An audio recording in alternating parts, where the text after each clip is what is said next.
अब जब हम देख चुके हैं कि पॉइंटनेट प्लस प्लस फीचर्स की हायरार्की बनाने के लिए सेट एब्स्ट्रैक्शन लेयर्स का यूज कैसे करता है, तो अब समय आ गया है कि हम इंजन की इनर वर्किंग्स को खुद प्रैक्टिकली समझें।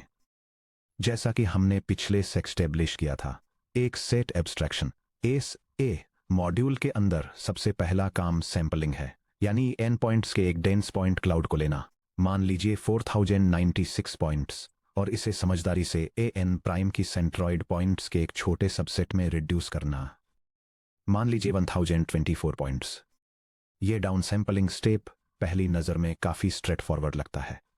अगर आपके पास 4096 आइटम्स का एक एरे है और आपको उनमें से सिर्फ 1024 की ज़रूरत है, तो क्यों न सिर्फ रैंडमली 1024 पॉइंट्स चुन लिए जाएं, या फिर एरे में से हर फोर्थ पॉइंट को क्यों न ले लिया जाए।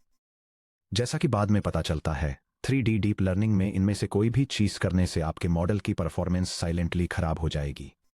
इस सेक्शन में हम इसे अनपैक करेंगे कि naive sampling real world 3D sensor data पर क्यों फेल हो जाती है, फारदेस्ट पॉइंट सैंपलिंग FPAS की मैथमेटिकल एलिगेंस को एक्सप्लोर करेंगे, पाइटॉर्च में स्क्रैच से इस एल्गोरिदम को इंप्लीमेंट करेंगे और उन परफॉर्मेंस ट्रेड ऑफ्स का एनालिसिस करेंगे जिन्हें आपको अपनी लोकल डेवलपमेंट मशीन पर FPAS रन करते समय ध्यान में रखना होगा।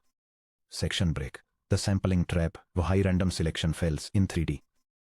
यह समझने के लिए कि सिंपल रैंडम सैंपलिंग क्यों फेल हो जाती है, हमें यह देखना होगा कि real world 3D point clouds वास्तव में lidar scanners, depth camera, RGBD या फोटोग्रामेट्री सॉफ्टवेयर जैसे हार्डवेयर द्वारा कैसे कैप्चर किए जाते हैं। 3D सेंसर्स ऑब्जेक्ट्स पर पॉइंट्स को यूनिफॉर्मली डिस्ट्रीब्यूट नहीं करते हैं। एक कैप्चर किए गए पॉइंट क्लाउड में पॉइंट्स की density physical mechanics, lighting, distance और सरफेस ज्योमेट्री से काफी ज्यादा बायस्ड होती है। Distance fall off perspective bias, एक लाइडार सेंसर जो ऑटोनॉमस व्हीकल पर माउंटेड होता है, वह रेडियल पैटर्न में बाहर की तरफ लेजर बीम्स फायर करता है। सेंसर के पास के ऑब्जेक्ट्स जैसे आपकी खुद की कार का हुड या पास का साइडवॉक, उन्हें पर square metre tens of thousands hit points मिलते हैं। दूर के ऑब्जेक्ट्स जैसे 50 मीटर्स आगे सड़क पार करता हुआ कोई पेडेस्ट्रियन, उन्हें शायद सिर्फ डजन लेजर पॉइंट्स ही हिट कर पाते हैं। सरफेस एरिया बायस, मैसिव फ्लैट सरफेसेज जैसे दीवारें, फर्श या रोड पेवमेंट्स नेचुरल रूप से एक सीन के ज्यादातर रॉ 3D पॉइंट्स को कंटेन करते हैं क्योंकि वे सबसे ज्यादा सरफेस एरिया घेरते हैं। वहीं दूसरी तरफ फाइन स्ट्रक्चरल डिटेल्स जैसे एक ऑफिस चेयर के पतले पैर, एक सेडान का रियर व्यू मिरर या एक मग का हैंडल बहुत कम सरफेस एरिया घेरते हैं और इसलिए उनमें टोटल पॉइंट्स का एक बहुत छोटा सा हिस्सा ही होता है। यह डायग्राम स्पेशल सेंसर डेटा में कॉमनली पाई जाने वाली डेंसिटी इम्बैलेंस प्रॉब्लम को इलस्ट्रेट करता है, जो सेंसर के पास वाले एक हाई डेंसिटी एरिया जिसमें हंड्रेड्स ऑफ पॉइंट्स हैं को एक डिस्टेंट और स्पार्स रीजन से कॉन्ट्रास्ट करता है जिसमें सिर्फ कुछ ही पॉइंट्स हैं। अब इमेजिन कीजिए कि क्या होगा अगर आप इस तरह के अनइवन पॉइंट डिस्ट्रीब्यूशन वाले पॉइंट क्लाउड पर यूनिफॉर्म रैंडम सैंपलिंग अप्लाई करते हैं। चूंकि रैंडम सैंपलिंग इक्वल प्रोबेबिलिटी के साथ पॉइंट्स को सिलेक्ट करती है, इसलिए यह नेचुरल रूप से उन एरियाज से पॉइंट्स सिलेक्ट करती है जहां पॉइंट सबसे ज्यादा होते हैं। अगर आपके पॉइंट पाउड क्लाउड का 85% हिस्सा फ्लैट फ्लोर टाइल से बना है, तो रैंडम सैंपलिंग अपने डाउन सैंपलिंग बजट का 85% हिस्सा सिर्फ फ्लोर पॉइंट्स को पिक करने में ही खर्च कर देगी। स्पार्स और फाइन जियोमेट्रिक फीचर्स, यानी वे डिटेल्स जो एक चेयर को टेबल से या एक पेडेस्ट्रियन को साइन पोस्ट से अलग करते हैं, वे डाउन सैंपलिंग के दौरान पूरी तरह से गायब हो जाएंगे। आपके डाउन सैम्ड पॉइंट क्लाउड में लो डेंसिटी वाले रीजन्स में बड़े ब्लैंक गैप्स रह जाएंगे, जबकि हाई डेंसिटी वाले फ्लैट सरफेसेज ओवर रिप्रेजेंटेड ही रहेंगे। यह डायग्राम पॉइंट क्लाउड डेटा के लिए रैंडम सैंपलिंग को फारदेस्ट पॉइंट सैंपलिंग के साथ कंपेयर करता है। यह इलस्ट्रेट करता है कि कैसे random sampling non uniform data पर फेल हो जाती है, जहां यह फ्लोर जैसे डेंस रीजन्स की ओवर सैंपलिंग करती है और लेग जैसे स्पार्स फीचर्स को खो देती है। इसके opposite farthest point sampling structure के सभी पार्ट्स में यूनिफॉर्म कवरेज एंश्योर करके कंप्लीट ज्योमेट्री को प्रिजर्व करने में सक्सेसफुल रहती है।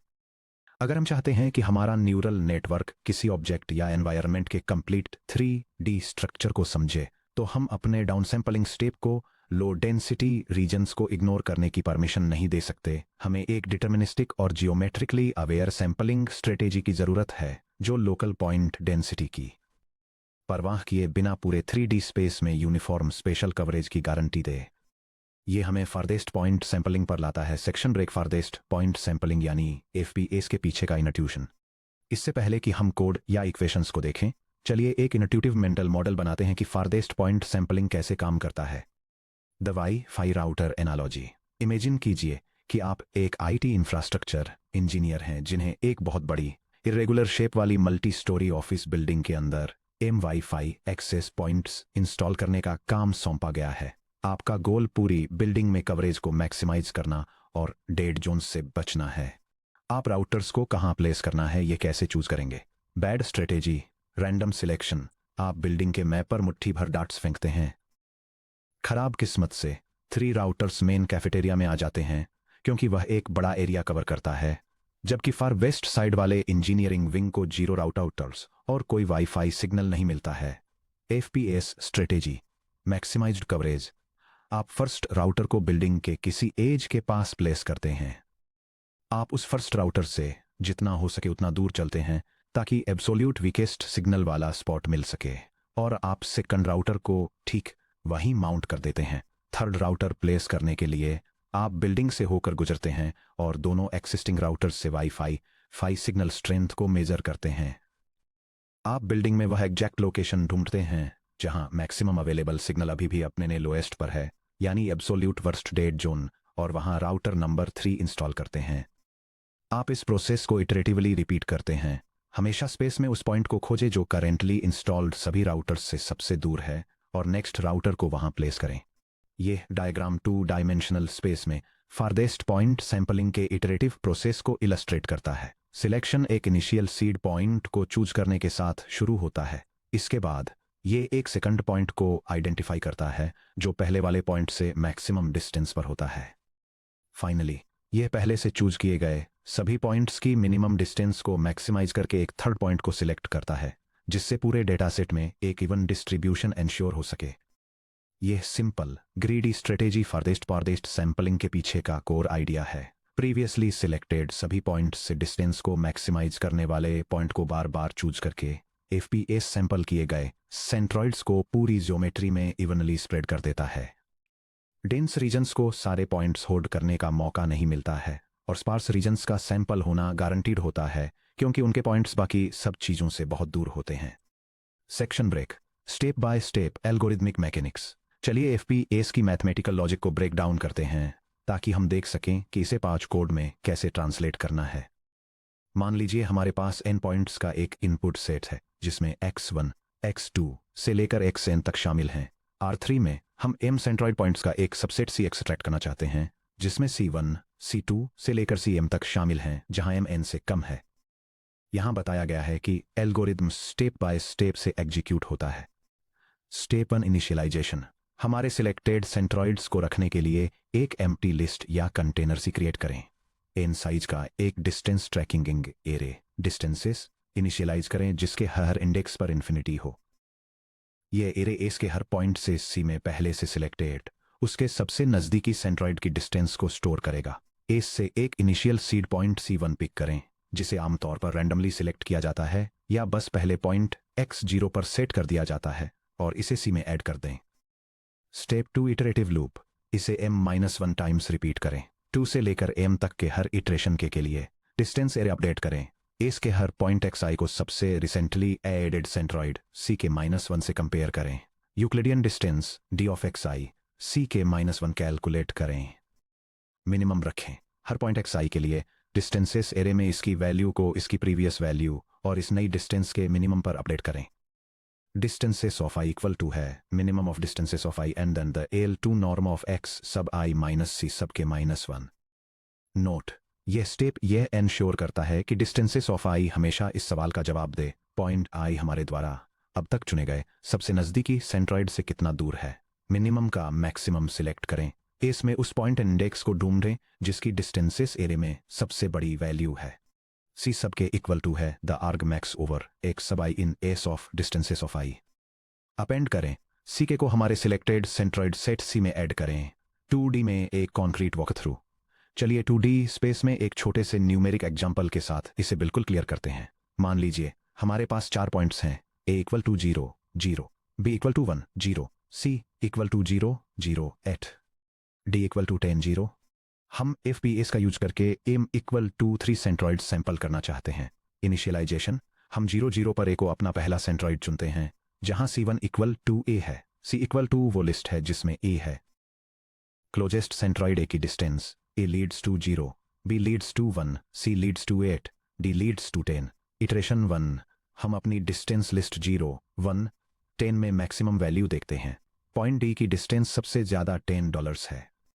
हम 10 0 पर डी को अपना सेकंड सेंट्रॉइड चुनते हैं, जहां C2 इक्वल टू डी है। C इक्वल टू वो लिस्ट है जिसमें ए और डी हैं। अब किसी भी सिलेक्टेड सेंट्रॉइड ए या डी की शॉर्टेस्ट डिस्टेंस को अपडेट करें। A leads to minimum of 0 and 10, जो इक्वल टू 0 है। B leads to minimum of 1 and 9, जो इक्वल टू 1 है। C leads to minimum of 8 and square root of 0 squared plus 8 squared, जो equal to 8 है। ध्यान दें कि डी की distance square root of 10, 10 squared plus 8 squared है, जो अप्रोक्सीमेटली 12.8 है, इसलिए मिनिमम 8 ही रहता है। D leads to minimum of 10 and 0, जो इक्वल टू 0 है। इटरेशन 2, हम अपनी अपडेटेड डिस्टेंस लिस्ट 0, 1 एंड 8, 0 में मैक्सिमम वैल्यू देखते हैं। पॉइंट C की डिस्टेंस सबसे ज्यादा $8 है। हम 0 8 पर C को अपना थर्ड सेंट्रॉइड चुनते हैं, जहां C 3 इक्वल टू C है। C इक्वल टू वो लिस्ट है जिसमें A, D और C है। नोटिस करें कि FPS ने क्या अचीव किया है। इसने A, D और C को सैंपल किया, जो हमारे पॉइंट सेट की एक्सट्रीम आउटर बाउंड्रीज को कवर करते हैं, और पॉइंट B को पूरी तरह से बाईपास कर दिया, जो बिल्कुल A के बगल में क्लस्टर्ड था। Section break, PyTorch implementation, scratch से FPS बिल्ड करना। अब चलिए इस मैथमेटिकल एल्गोरिदम को क्लीन, रीडेबल, बैच वाले पाईटॉर्च कोड में ट्रांसलेट करते हैं। डीप लर्निंग एप्लीकेशंस में हम शायद ही कभी एक बार में एक सिंगल पॉइंट क्लाउड को प्रोसेस करते हैं। इसके बजाय हमारा इनपुट टेंसर आमतौर पर B, N, 3 शेप के बैचेस में आता है, जहां भी बैच साइज है n इनपुट पॉइंट्स का नंबर है और 3x, y, z कोऑर्डिनेट्स को रिप्रेजेंट करता है। यहां फारदेस्ट पॉइंट सैंपलिंग का एक एक्सप्लिसिट पाईटॉर्च इंप्लीमेंटेशन दिया गया है। यह PyTorch code farthest point sampling algorithm को इंप्लीमेंट करता है, जिसका यूज पॉइंट क्लाउड डेटा को डाउन सैंपल करने के लिए किया जाता है। यह एल्गोरिदम एक रैंडम स्टार्टिंग पॉइंट को चूज करके शुरू होता है। इसके बाद यह इटरेटिवली उन सब्सिक्वेंट पॉइंट्स को सिलेक्ट करता है जो पहले से सिलेक्टेड सेट ऑफ पॉइंट्स से जितना हो सके उतनी दूर हों। ऐसा करने के लिए सभी बचे हुए पॉइंट्स से सबसे पास वाले सिलेक्टेड पॉइंट की डिस्टेंस को कैलकुलेट किया जाता है और फिर उस पॉइंट को चुना जाता है जो इस मिनिमम डिस्टेंस को मैक्सिमाइज करता है। यह प्रोसेस तब तक चलता रहता है जब तक कि रिप्रेजेंटेटिव पॉइंट्स का स्पेसिफाइड नंबर इकट्ठा न हो जाए। कोड को लाइन बाय लाइन डिकंस्ट्रक्ट करना। चलिए इस लूप के अंदर के की टेंसर ऑपरेशंस को ध्यान से देखते हैं। XYZ batch indices farthest colon. हम एडवांस इंडेक्सिंग का यूज करके बैच में हर सैंपल के लिए फारदेस्ट पॉइंट के 3D कोऑर्डिनेट्स को एक्सट्रैक्ट करते हैं। इसे B13 में रीशेप करने से पाईटॉर्च का ब्रॉडकास्टिंग मैकेनिज्म भी N3 शेप के XYZ में सभी n पॉइंट्स के अगेंस्ट पेयरवाइज ऑपरेशंस परफॉर्म कर पाता है। Dist equals dot sum of XYZ minus centroid squared dimension equals -1। हम क्लाउड के हर पॉइंट से न्यूली सिलेक्टेड सेंट्रॉइड तक की स्क्वेयर्ड यूक्लिडियन डिस्टेंस कैलकुलेट करते हैं।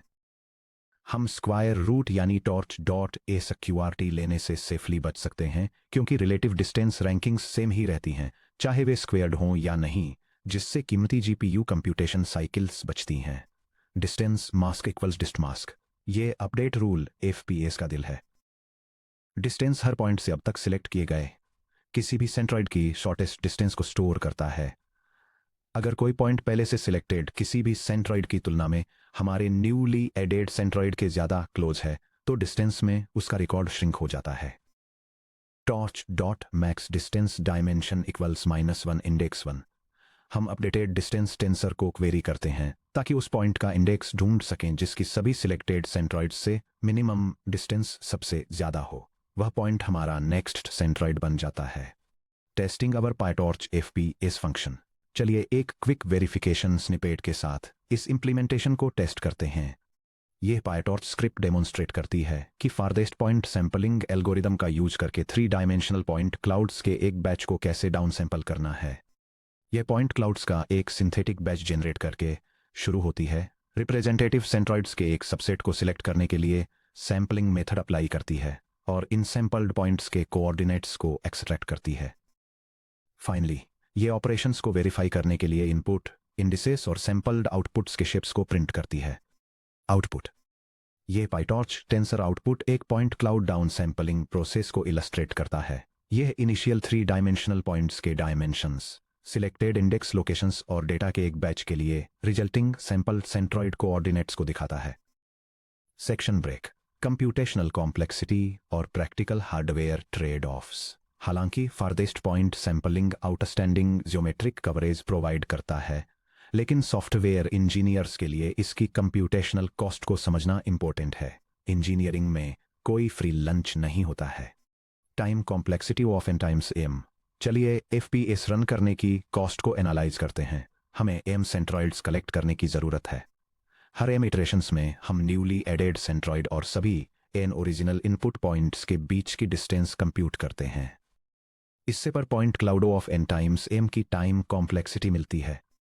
इसे सिंपल रैंडम पॉइंट सैंपलिंग से कंपेयर करें, जिसकी time complexity big O of M होती है। ओपन पैरेंथेसिस, आप simply M random integers generate करते हैं। Close parenthesis. यह टेबल 3 सैंपलिंग मेथड्स को उनकी एल्गोरिदमिक कॉम्प्लेक्सिटी, ज्योमेट्री अवेयरनेस और कवरेज यूनिफॉर्मिटी के बेसिस पर कंपेयर करती है। रैंडम सैंपलिंग की algorithmic complexity big O of M जितनी लो होती है, लेकिन इसमें कोई ज्योमेट्री अवेयरनेस नहीं होती और कवरेज यूनिफॉर्मिटी भी खराब होती है, जो आमतौर पर हाई डेंसिटी एरियाज में क्लस्टर हो जाती है। ग्रिड वॉक्सेल डाउन सैंपलिंग की complexity big O of N होती है, जो एक फिक्स्ड 3D ग्रिड के जरिए ज्योमेट्री अवेयरनेस ऑफर करती है और वॉक्सेल साइज पर dependent medium coverage uniformity achieve करती है। फारदेस्ट पॉइंट सैंपलिंग की कॉम्प्लेक्सिटी सबसे ज़्यादा यानी big O of N time same होती है, लेकिन यह एडेप्टिव यूक्लिडियन डिस्टेंस का यूज करके हाई ज्योमेट्री अवेयरनेस प्रोवाइड करती है, जिससे ऑप्टिमल और गारंटीड यूनिफॉर्म कवरेज स्प्रेड मिलता है। The developer experience Python loops versus custom कूडा कर्नल्स। अगर आप ऊपर दी गई हमारी pure PyTorch farthest point sample implementation को एक सीपीयू या फिर एक एप्पल सिलिकॉन मैक पर पाइटॉर्च के AMPS बैकएंड का यूज करके एग्जीक्यूट करते हैं, तो आप नोटिस करेंगे कि जैसे ही एन बड़ा होता है, for example high resolution lidar scan से 65,336 पॉइंट्स, तो explicit Python for i in range N point loop एक नोटिसेबल बॉटलनेक क्रिएट करता है। ऐसा क्यों है? क्योंकि Python M sequential GPU execution kernels launch करता है। एक के बाद एक हजारों टाइनी ऑपरेशंस को सीक्वेंशियली लॉन्च करने का ओवरहेड GPU पाइपलाइन को स्टॉल कर सकता है। रियल वर्ल्ड इंडस्ट्रियल डिप्लॉयमेंट्स और प्रोडक्शन ट्रेनिंग स्क्रिप्ट्स में, जैसे कि official PointNet plus plus codebases या टॉर्च क्लस्टर और OpenPC डेट जैसी libraries, developers pure Python loops को कस्टम C++ या कूडा C++ एक्सटेंशंस से रिप्लेस कर देते हैं। एक डेडिकेटेड कूडा कर्नल GPU की शेयर्ड मेमोरी के अंदर नेटिवली FPS रिडक्शन को रन करता है, जिससे FPS native PyTorch Python code से 10 टाइम्स से 50 टाइम्स तेजी से एग्जीक्यूट होता है। Developer pro tip for local development जब आप अपने लैपटॉप पर लोकल रूप से मॉडल प्रोटोटाइप्स को डेवलप और डिबग कर रहे हों, तो ऊपर लिखा गया हमारा pure PyTorch farthest point sample code 100% portable है। ये बिना किसी custom C+ compiler tool chains, GCC या NVCC की रिक्वायरमेंट के क्लीनली रन होता है और विंडोज, लिनक्स और मैक OS पर बिल्कुल एक जैसा काम करता है। एक बार जब आप massive multi GPU cluster training पर स्केल अप करते हैं, तो आप अपने नेटवर्क के हाई लेवल आर्किटेक्चर को बिना चेंज किए टॉर्च cluster.fps जैसी प्री कंपाइल्ड कूडा बाइनरीज को ड्रॉप इन कर सकते हैं। Section break. Permutation invariance revisited FPS point cloud order agnosticism को क्यों प्रिजर्व करता है। चैप्टर 2 में हमने 3D पॉइंट क्लाउड प्रोसेसिंग के कार्डिनल रूल को एस्टेब्लिश करने में काफी समय लगाया था कि हमारे नेटवर्क्स पॉइंट परम्यूटेशंस के लिए इन्वेरिएंट होने चाहिए। अगर कोई यूजर n/3 साइज के एक इनपुट मैट्रिक्स XNR में रोज के ऑर्डर को शफल करता है, तो उस पॉइंट क्लाउड द्वारा represented physical geometric shape unchanged रहता है। इसलिए हमारे न्यूरल नेटवर्क के प्रेडिक्शंस भी बिल्कुल आइडेंटिकल रहने चाहिए। क्या farthest point sampling permutation invariance को रिस्पेक्ट करता है? चलिए इसे मैथमेटिकली एनालाइज करते हैं। मान लीजिए कि हम अपने पॉइंट मैट्रिक्स X के इनपुट रोज को शफल करते हैं। 3D पॉइंट्स के बीच की स्पेशल यूक्लिडियन डिस्टेंसेस को उनके एक्चुअल स्पेशल कोऑर्डिनेट्स यानी xi माइनस xj के L2 नॉर्म का यूज करके कैलकुलेट किया जाता है। स्पेशल डिस्टेंस 3D स्पेस की एक जियोमेट्रिक प्रॉपर्टी है। यह इस बात पर डिपेंड नहीं करता कि कोई पॉइंट नंपाई एरे या पायटॉर्च टेंसर के अंदर किस रो इंडेक्स पर है। इसलिए हालांकि इनपुट पॉइंट क्लाउड को शफल करने से रिटर्न किए गए सेंट्रॉइड्स एरे में आउटपुट इंडेक्स पोजीशंस नेचुरल तरीके से शफल हो जाएंगी, लेकिन सिंस सिलेक्टेड सेंट्रॉइड्स की 3D spatial positions geometrically identical ही रहती हैं initial seed selection tie breaking को छोड़कर।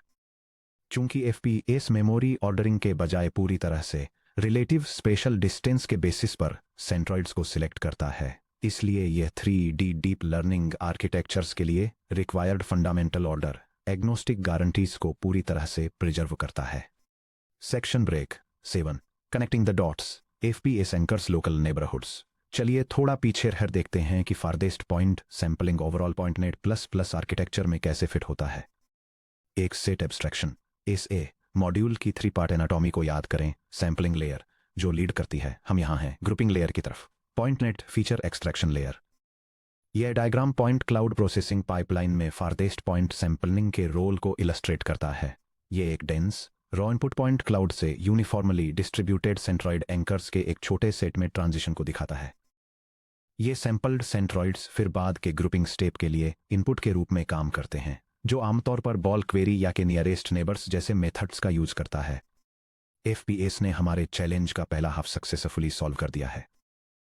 n साइज का एक अनऑर्डर्ड इनपुट पॉइंट सेट दिए जाने पर FPS M uniformly distributed it centroid points extract करता है। C equal to the set containing C1, C2 and so on Cn prime, जो स्पार्स स्ट्रक्चरल फीचर्स को इग्नोर किए बिना पूरे सीन के ग्लोबल जियोमेट्रिक एनवेलप को प्रिजर्व करते हैं।